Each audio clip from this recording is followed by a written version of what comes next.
Okay, so per the request of friends and family, this is my first video documentary of a rescue.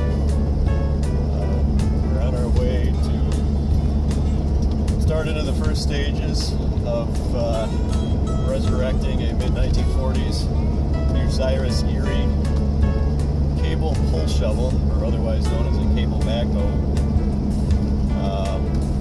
Bucyrus Company was formed in the late 1800s as Bucyrus Foundry and Machinery, I believe, and then in the 1920s it merged with Erie Steam Shovel Company and operated as Bucyrus Erie all the way up into the mid-90s, producing shovels and excavation equipment.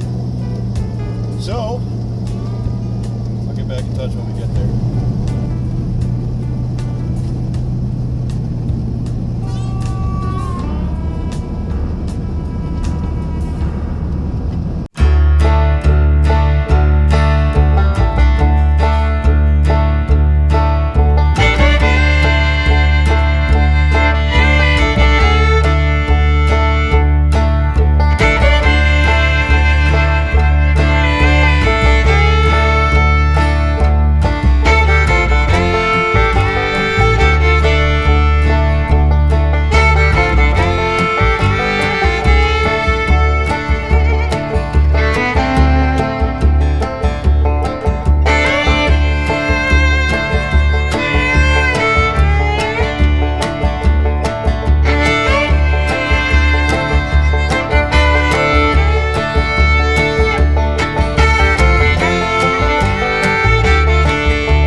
The owners bought the property with this shovel on it, so they don't really know a lot about it. And apparently they need to get the property cleaned up, so they want it out. It's obviously been sitting here for quite a long time. As I don't know if you can see there, that tree is growing right into the side of the track, and it's also grown into the side of the house. This particular shovel is powered by straight six flathead Buda engine. Buda engines were actually formed in the, well, the company Buda engine was formed in the late 1800s to support the railroad industry. And then in the early 20th century they split into automotive and industrial equipment. And interestingly, later the automotive line was purchased by Fairbanks Morse, and the industrial line was purchased by Allis-Chalmers, I believe, in the 1950s. And some of the first Allis-Chalmers tractors labeled as Allis-Chalmers diesels were actually Buda engines. Here are some fun facts for the day. So one thing to keep in mind here, you know, any of us gearheads, we get all excited. And you know, you want to just grab a battery and pour the berries to her and see what'll happen, but it's really not a great idea with an old engine that's been sitting for an unknown period of time. You really want to take your time and make sure that everything is ready to go so you don't end up causing more damage than you bargained for in the beginning. Now, I have already been here once, and about a week ago I pulled all the spark plugs out of it and filled all the cylinders up with 5W30 synthetic oil. Good PAO based synthetic oil has a lot better capillary properties than fossil oils do. So consequently, it's going to wick better. So, it is more apt to crawl down around the rings, around the pistons, or anything that may or may not be stuck. So that's been soaking for a good week. And then another thing that you want to watch out for is she's full of water. And when I was here a week ago, that was solid ice. So something else too is, if this thing, I don't really know what the water level is. If it's frozen up and I go and crank the motor over and there's a block of ice sitting on top of one of the valves, I could bend a valve. And some of these older engines too, the oil pump actually sits down into the bottom of the pan and doesn't have, a pickup on it like a lot of modern engines do. So water has a higher density than oil, so it's going to sit to the bottom of the pan, and then if it's frozen and I go and crank the motor over, I could break the drive off the oil pump.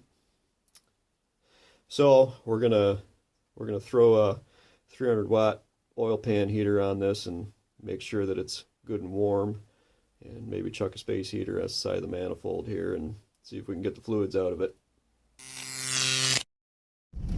Great Scott! Weren't we just inside the machine? Yeah, we were. But I'm an idiot, and some friends showed up to help work on this project, and I didn't take any video of what we were doing. So here we are, a moment into the future, and I'm going to try to go over some of the things that we did through the course of the day to fill in the void on this first video. And then we'll jump back into my time travel Jeep and go back to the present. See ya! Alright, so I had mentioned before about the 300-watt oil pan heater. This is it right here. And some friends of mine had said they'd never seen one of these before. I tell you, if you live in the Northeast, this thing will become your best friend. It's pretty slick, magnetic, and what we did was just stuck it to the pan, plugged it in, and we left it probably 15 minutes per side, and we kept alternating it between the front of the pan and the back of the pan, because if the pan was a solid block of ice on the bottom, we wanted to make sure that we had all of it liquid before we dumped the oil and water out. We probably cycled this back and forth for at least an hour, and stuck a pan under there and got all the nasty gunk out. We let it drain for probably at least an hour to make sure that we had everything out that we could, and filled her up with fresh 1540 Rotella T oil. These engines too, you want to make sure that you're using an oil like Rotella, as it's got a higher zinc content. Most modern oils don't have any zinc in them anymore, and these engines with a flat tappet camshaft, you need the zinc for the lubricant between the cam lobes and the lifters. If you run a modern non-ZDP oil, it'll wear away at the bottoms of the lifters and damage the cam lobes. Another fun fact for the day. So as far as the water and ice that we found the manifold all full of, we did have a space heater sitting in here pointed at the manifold for the entire time that the oil pan heater was on the pan. But we discovered, after we got the oil out of it and had this magnetic oil pan heater, that there's a nice square block right here that the pan heater fits just perfect on. So we slapped that on there and let that cook the manifold for at least another hour, and then got a siphon and siphoned out all the water that we could out of the manifold. There was a little bit left on the bottom, but there really wasn't a lot that we could do about it. Trying to pull the manifold off out here was not really high on our list of desirable things to do, because the likelihood of snapping a stud off was pretty high. So the next phase of what we did was pull all the spark plugs back out again. You recall that I had the cylinders filled up with synthetic oil soaking for about a week.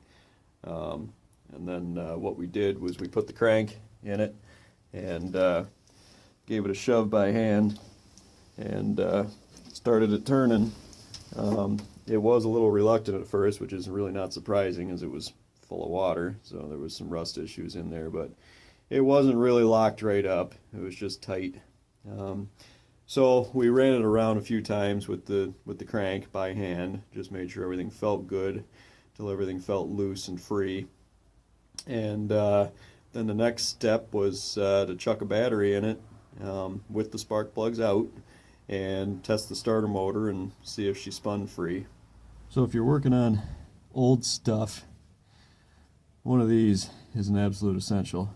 And you can get the ones that have the wire brush on the inside and the outside, but I find that they don't hold up very well. And these will actually cut a small amount of material out of the inside of the terminal and on the outside of the battery post. I can't do it because I need both hands, but just shove it up in there, matching the tapers, and give her a twist, and it'll skin out the inside layer. Works really nice, gives you a nice clean fresh surface to make contact with.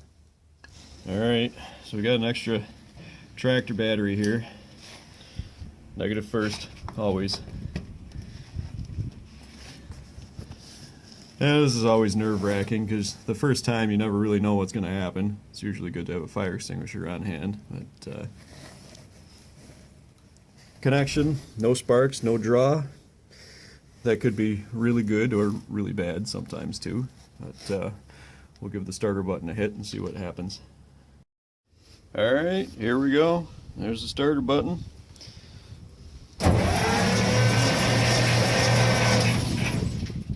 That is a beautiful sound. I won't bore everybody with it, but when we did this the first time, we did spin the motor over quite a bit with the starter motor in short spurts. Obviously, you don't want to cook the starter motor, but you want to spin it up a bit to get all the oil blown up out of the cylinders that was soaking in there, so you don't hydrolock it when you try to actually start it. And help the oil pump pull up prime with the fresh oil that we put in there, because God only knows when the last time it actually had prime was. So that's always a good thing to do before you go and try to fire something up, so you know you've got oil up in the mains. So the nice thing about a flathead is that you pull the spark plugs out and the valves are right there. This one, when we first turned it over, several of the valves were stuck wide open. The exhaust valves in particular, and it's not really surprising whatsoever because the manifold was full of water. So I'm sure that they had a layer of rust around the stems.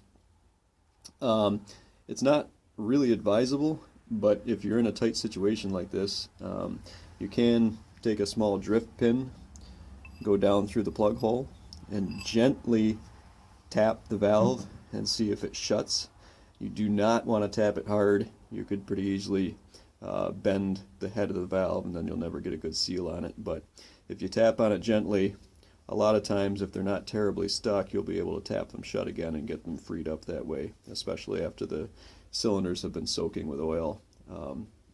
So that's basically what we did. We tapped them all shut. We turned the motor over with the crank, the manual crank by hand, and any ones that were still hung open, we soaked them up with oil, gently tapped them shut again, rinse and repeat, and by the third or fourth time they started functioning on their own as they should. But there was some issues with crud in the cylinders, obviously from all the rust and water and whatnot getting under the valves, which was stopping them from seating well. But we went through each of the cylinders and did a compression test. After a lot of dinking around, we managed to get about 100 psi compression on one hole, 50 psi on another one, maybe 50 psi on a third. Not great, but better than nothing. You'll see some footage of that here shortly. So the next piece of the puzzle is ignition. So you can see we've got the distributor cap off here. and the points. This thing would focus. There we are. If you don't have spark, 9 in 10 times it's corroded points, especially with something that's been sitting forever. And then other times it's your condenser. But again, if you're going to work on old stuff, invest in a points file. Best thing ever. You'll be glad you have it. And it's going to be kind of difficult to do holding the camera in one hand, but pretty basic. Separate the points. They're spring loaded.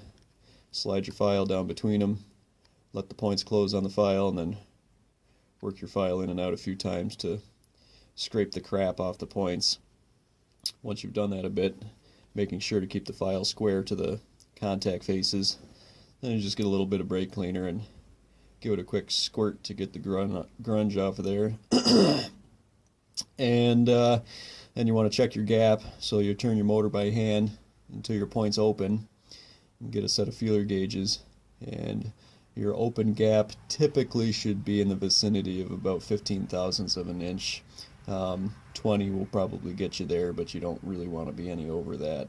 A lot of the old timers used to say the thickness of the cover of a matchbook. So a lot of the old timers would take the cover of a matchbook and gap points with it in a pinch if they didn't have anything else. Well, the last thing that I guess we'll talk about before we travel back in time is we put a jerry can in here so we're not pulling gunk or whatever unknown substances are in the fuel tank. Put some fresh fuel in there and went through the fuel pump and see if we could get it working.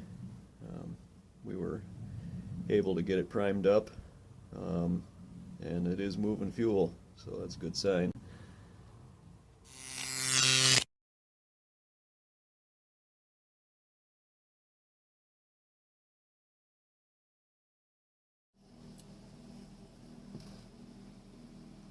Okay, go ahead. Me? Yep. Yep. 10. 5 or 10. Yeah, it's still either stuck or stuff under the valve seat. Yeah, they're all closing, so.